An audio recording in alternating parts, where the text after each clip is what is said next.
Redeemer, and Sanctifier. Amen. Please be seated. Well, as I said, it's a great delight for me to be here at St. Hilda's this morning. I love coming to the Sunshine Coast and feel like I'm getting away from the city for a little while anyway. Such a beautiful setting, of course, and a place of great inspiration.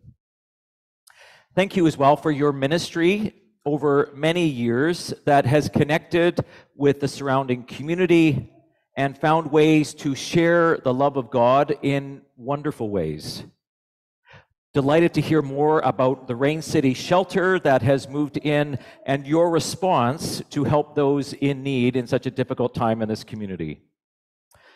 I'm grateful to your rector, to Steve, and for his ministry. He's a talented priest and teacher and pastor with many gifts, but I know I don't need to tell you that. Great also to see retired Archdeacon Bruce with us this morning. Such a joy to have him here as well. It's good to be here. Put yourself in Mary's shoes, for maybe it is a place that you too have encountered. Maybe it is one that you know well. Mary's heart was broken, shattered, really. The pain of grief at the loss of her brother was too much for her to take. She had trusted in God. She had believed that Jesus could heal. She had been confident that God's love surrounded her. But now it felt like all that was for naught. She'd been with Lazarus day in and day out. She and her sister Martha had bathed him, cared for him, urged him to eat, comforted him through the grip of illness. They had watched in horror as no matter what they tried, he was getting worse. All their efforts did not seem to be changing anything for him. They watched him get weaker and weaker, thinner and thinner. They heard his breathing change to be much shallower. They prayed that Lazarus would get better. Or they prayed and they prayed for God to change the situation. They prayed in desperation for God to do something. This could not be happening just before their eyes. She expected Jesus to be there soon, to arrive at any minute and make it all go away. He was the living God with us, the God amongst us.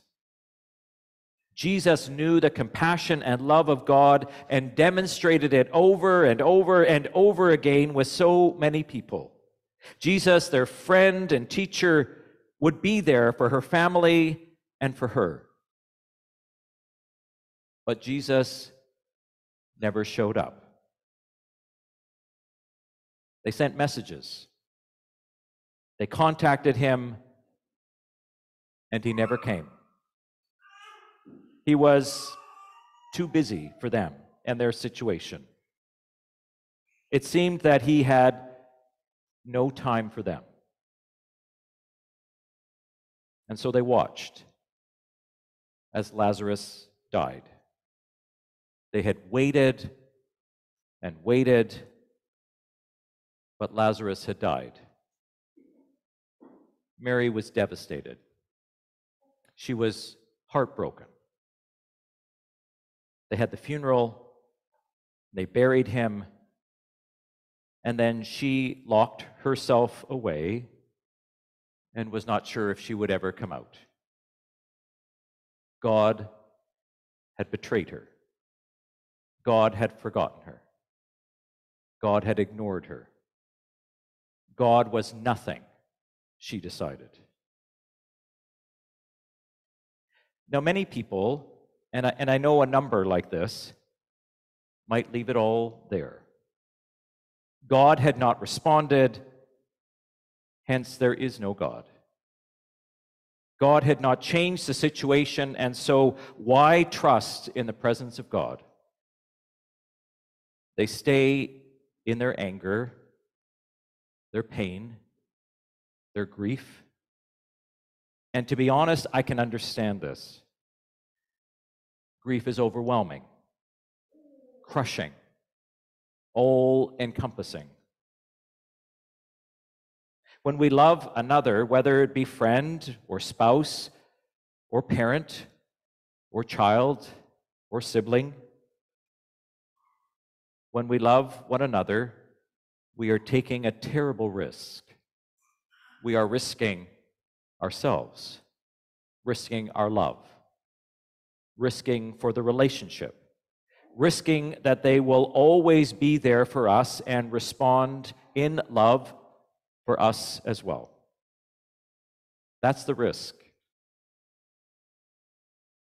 But what happens when a terrible day arrives and this one we love, desperately love, dies and is physically lost from our sight?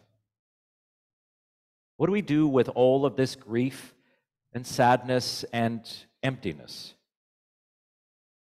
What do we do? What do you do? You see, for many, this terrible place of deep and profound grief of Mary is where this gospel story might just end. For many, the pain is too much to wonder where God is found in all of this. And I really do understand this. It makes sense to me. But I also pray and hope that there is more to the story. For in the gospel, there was more to the story, and maybe this is very important for us to hear right now. For we heard that Martha came to Mary once again and said to her, "The teacher is here and is calling for you."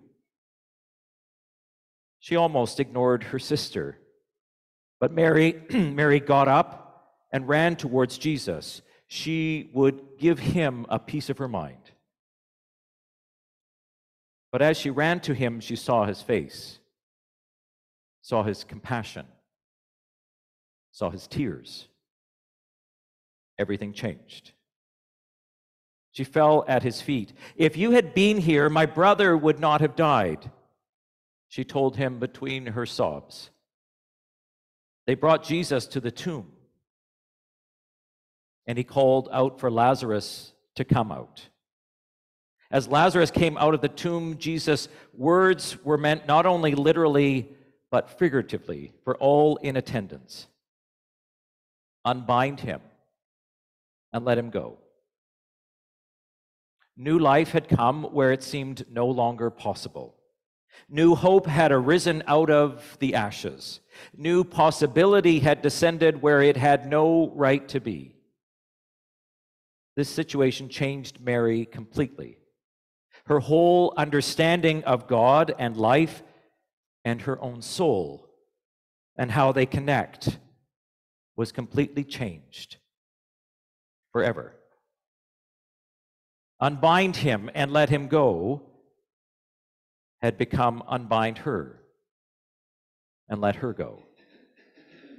Let go of the pain. Let go of the anger. Let go of her resentment. And know God with her. Know that she did not walk alone. She suddenly knew what God with us meant. She suddenly knew that God was that God was standing right beside her. She discovered that God had not abandoned her, but was known to her in her darkest, bleakest of moments.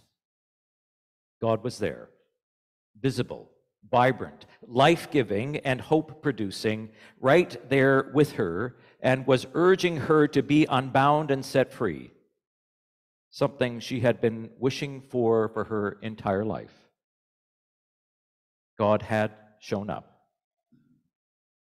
But it didn't end there. It can't simply end there. She was now called to be Christ to others. She was called to live that love of God in her own actions. She found that love is at the center of life, that love shatters all that pain and grief and inserts hope where maybe it was hard to see at first. Death was not the end. God is with us. Recently, I attended a memorial service for a friend. If it makes any difference, he was a doctor. I'm not sure why, but that seems to make a difference. He was a gifted physician and a well-loved doctor. But despite all of his training and knowledge and that of his colleagues, the cancer could not be fought back. Despite all the medical advances, he still died because no cure could be found. Shortly before he died, we had one of those rich and beautiful conversations that you never forget. A conversation that seemed to cut through all of the busyness and the nonsense of life and gets to the heart of it. It was about faith, about spirituality, about dying, about death, about love, about hope. He had a deep and profound faith in God that was not shattered or destroyed by all that he was going through. He was angry, but he still knew God's love blessing him despite all that was happening to his body. While being bound by cancer, he discovered a deep, peaceful sense of being unbound, a deep sense of freedom and new life. He was angry about dying, as he had much more that he wanted to do in life. He worried about his family. He worried about what would happen to them. He hated to watch them concerned and sad and grieving, despite trying to put a brave face on it. He hated that they had to care for him now, for he had always been the strong one. He hated this. But he knew God's deep and abiding presence pointing to life in this world. This sense of calm and peace was a gift to him, and he knew it. And he acted as if he knew it. It was a beautiful conversation that it was a gift to me, and it felt like a Lazarus moment. For despite everything, God had showed up. Bring yourself into this story of Lazarus and Mary. Despite our fears, our worries, our concerns, where do we discover God coming to us and still whispering those words? Unbind him, unbind her, and let them go. For in this, we discover God with us. God is near. God is known. God is amongst us. Put yourself in Mary's shoes, who discovered that despite an enormous depth of grief she felt for her brother, God was with her, known to her, and present to her. May we too know this deep in our own soul, in the most central part of who we are. May we know that we do not walk alone. Despite all that takes place, our heart is still connected to God. Our hope is still founded on God. Our calling is still to compassion and grace. May it affect how we face the doubts and fears, how we look at our neighbors and those around us. May we be unbound and set free, confident in God's grace and God's peace. May it be so.